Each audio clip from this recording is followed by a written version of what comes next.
parte de física, que son preguntas totalmente distintas para que lo podamos ver. Dice, durante 15 segundos un motociclista se desplaza a 20 metros sobre segundo. Si lo está haciendo 20 metros cada segundo y se desplaza durante 15, lo que podemos hacer es multiplicar, es decir, 20 por 15.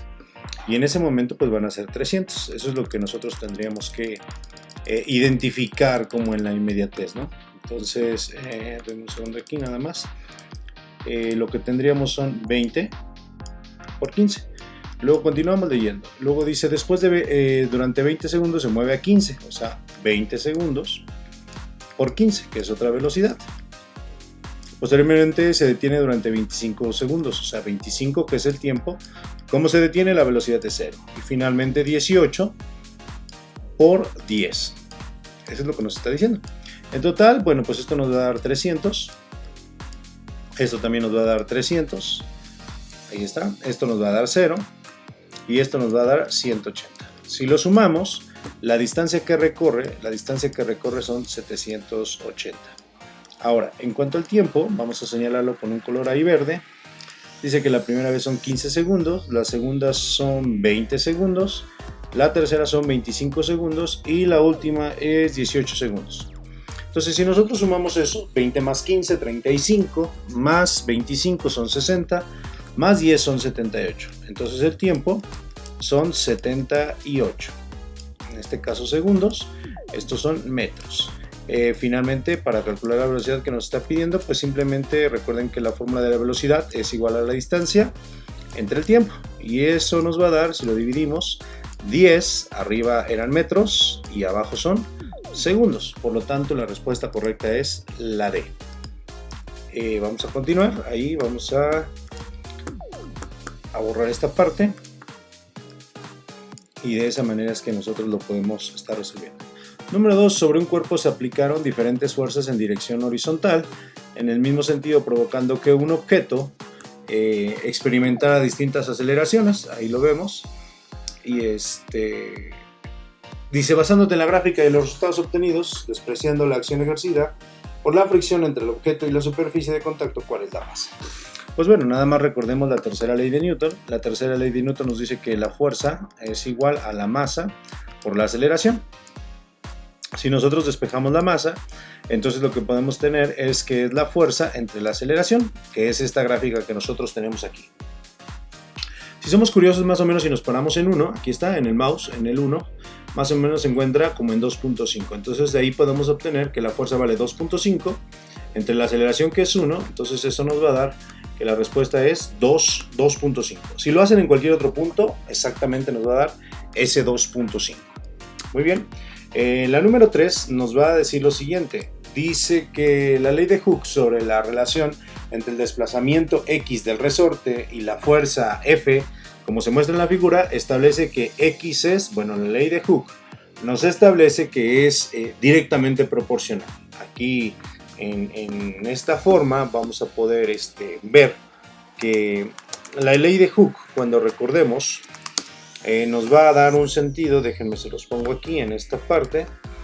La ley de Hooke nos establece que la fuerza, obviamente en el resorte, es directamente proporcional, obviamente, a la fuerza que se esté ejerciendo.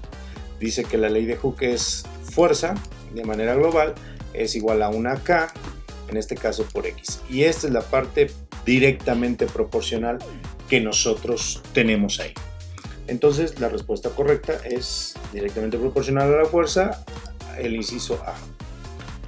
Después dice un balín de masa igual a 200, esto nos dice con velocidad v, una velocidad cierta v, sobre un riel recto con fricción despreciable, quiere decir que es 0, y en esa posición horizontal dice otro balín de masa igual al doble, 400, en la rueda con una velocidad de menos v sobre el mismo riel. Dice que en sentido contrario, dice que ver la figura, entonces se considera que hay conservación de energía e ímpetu. Eso es muy importante, que los balines se comportan como partículas y después de chocar el balín queda inmóvil. ¿Cuál será la velocidad del balín después del choque elástico? Bueno, eso es ley de conservación, y bueno, es donde son los momentos, la velocidad y la masa.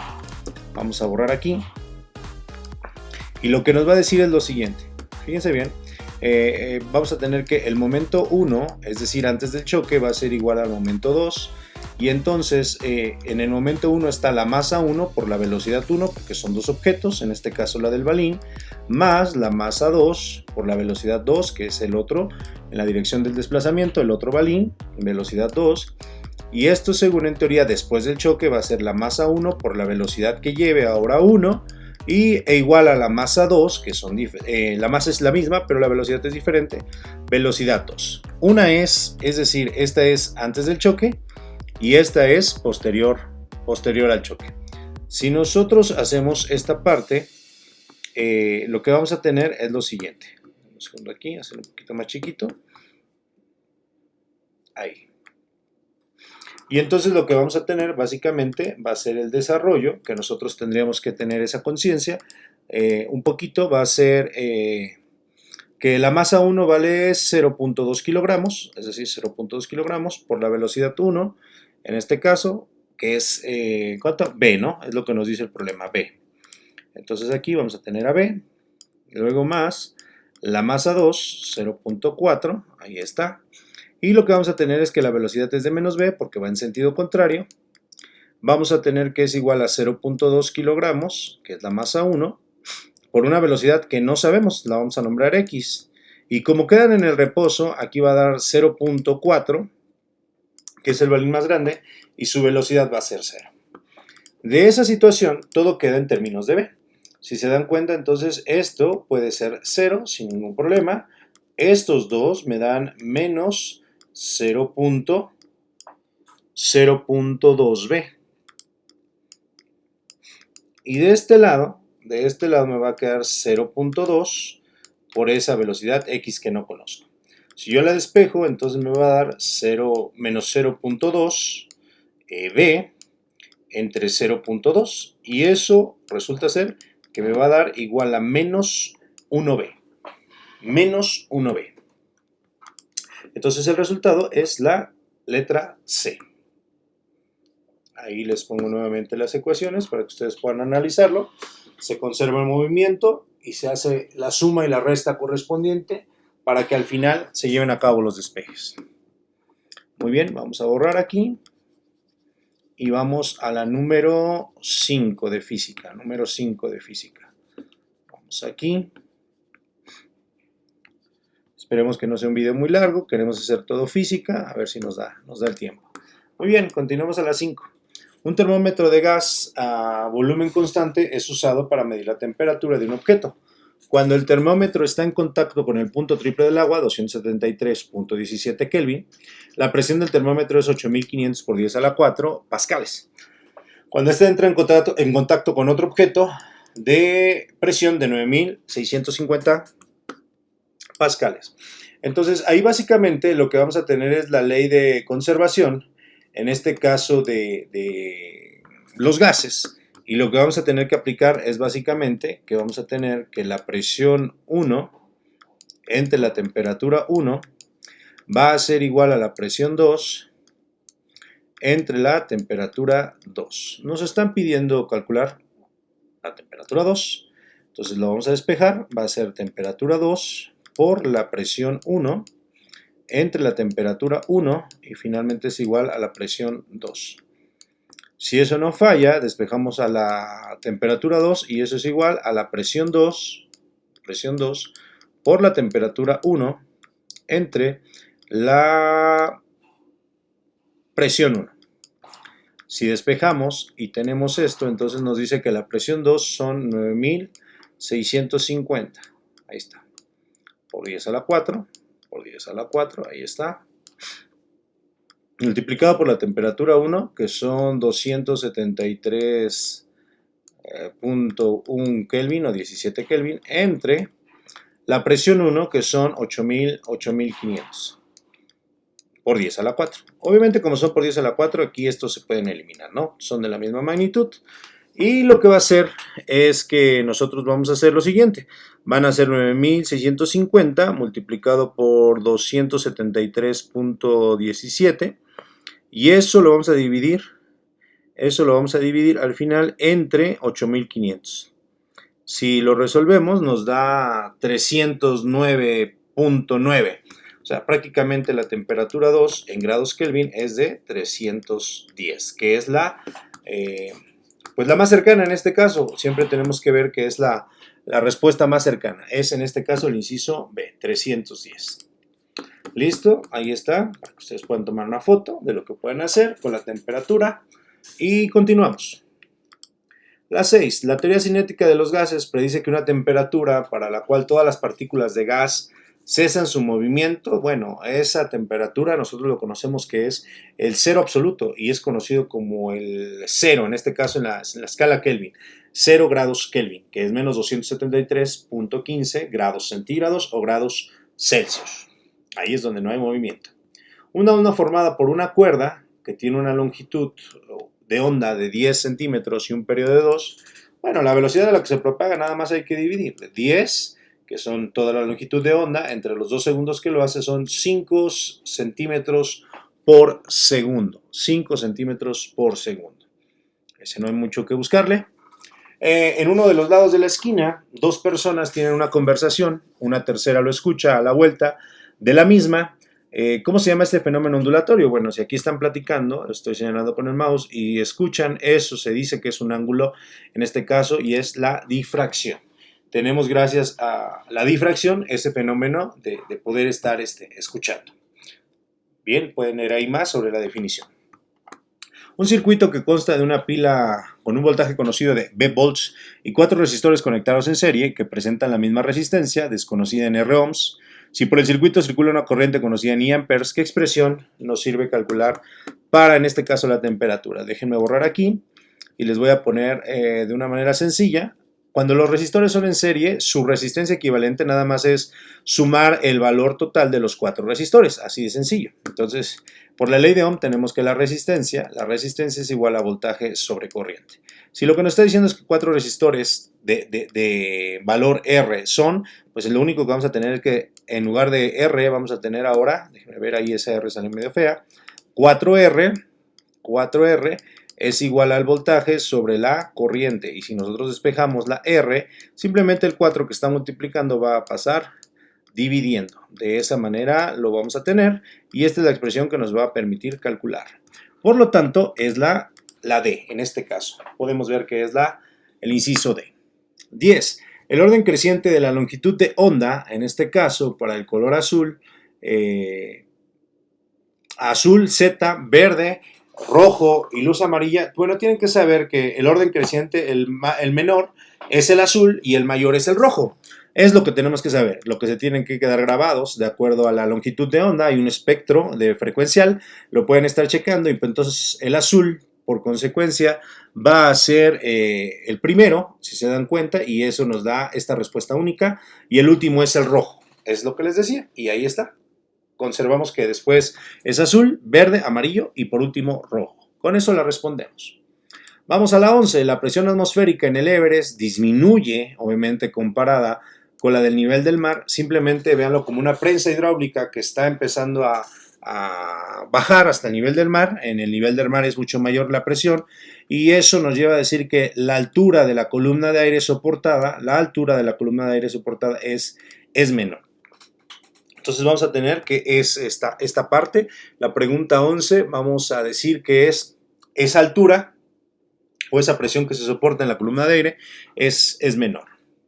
Muy bien, y la última de física dice: ¿en cuánto tiempo se llenará una alberca olímpica de 50 por 25 por 3 si se usa un tubo de 40 centímetros de diámetro por el que fluye agua? Bueno, ahí vamos rápidamente.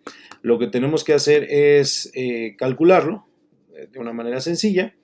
Y entonces lo que vamos a hacer, voy a utilizar texto aquí, vamos a calcular el volumen, es decir, vamos a calcular 50 por 25 por 3 y eso nos va a dar 50 por 25 por 3 nos va a dar 3750. Eso es el volumen de la alberca, obviamente metros cúbicos, ahí está, metros cúbicos. Un segundo aquí, este punto no iba, ahí está, lo quitamos y bueno, creo que este de acá tampoco. Listo. Luego dice, se usa un tubo de 40 centímetros de diámetro por el que fluye a una velocidad de 4 metros sobre segundo. Bueno, diámetro, entonces el radio vale 20 centímetros. 20 centímetros, que es igual a 0.2 metros, para que lo llevemos en metros. Y entonces calculamos el área, pues sale de una superficie obviamente circular, que es el área es igual a pi, en este caso, por radio al cuadrado. Pi por radio al cuadrado. Ahí está. Entonces, lo que vamos a tener es que vamos a tener pi, o sea que 3.1416, multiplicado por el radio al cuadrado, que en este caso sería 0.04. Ahí lo tenemos. Y entonces eso nos va a dar que el área es 3.1416 por 0.04, nos va a dar 12.056. Esto nos va a dar 12.056. Muy bien, ahí lo tenemos. Y esto obviamente por la velocidad, 12.056 por la velocidad, que son 4, aquí déjenme borrar, por 4 en este caso, vamos a tener que eso nos va a dar 48.226. ¿De acuerdo? Entonces tenemos 3.750 entre 48.227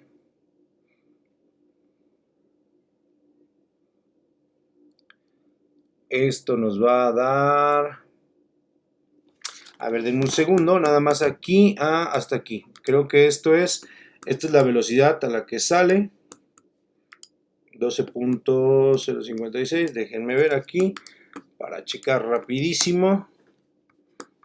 Nada más aquí en la operación creo que vamos a tener que corregir alguna cuestión. Denme un segundo aquí. En Coppel encuentra todo.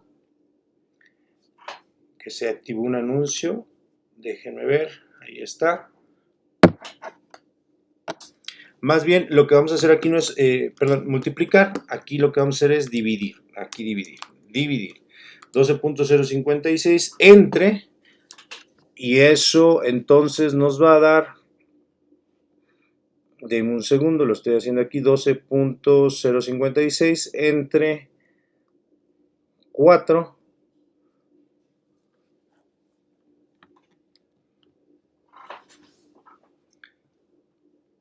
entre el área. Entonces aquí, espérenme, déjenme ver, aquí está, no. Esto vamos,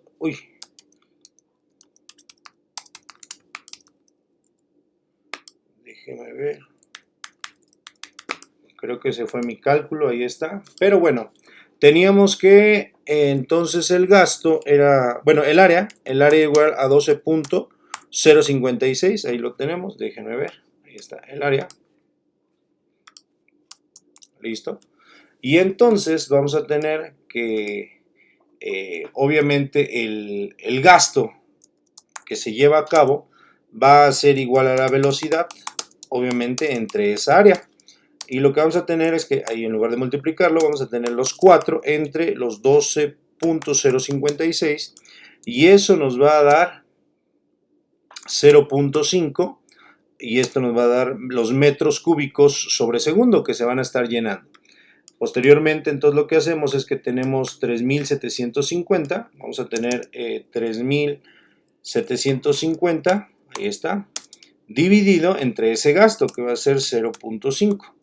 Lo que nos va a dar es 7.500, y eso va a estar en segundos. Entonces, para pasarlo a horas,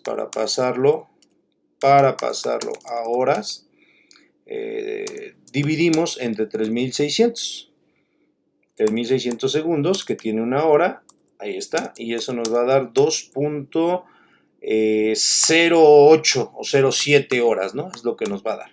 Esa sería la respuesta correcta. Entonces, es la D. Ahí es lo que tendríamos en esta parte. Aquí nada más recuerden, entonces recapitulando un poco, calculan el volumen. Acá está el volumen primero.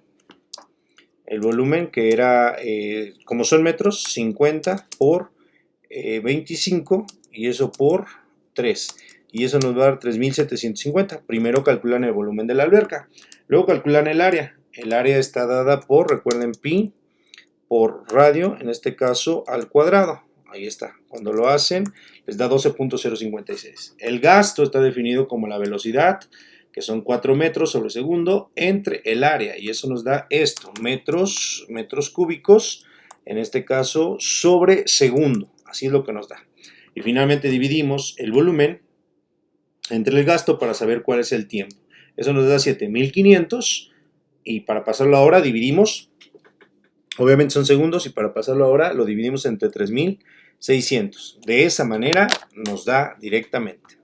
Y esa es la parte de física. Les invito a que puedan contestar este examen, puedan seguirlo contestando y vayamos viendo cada una de las áreas. Que tengan excelente día donde quiera que estén.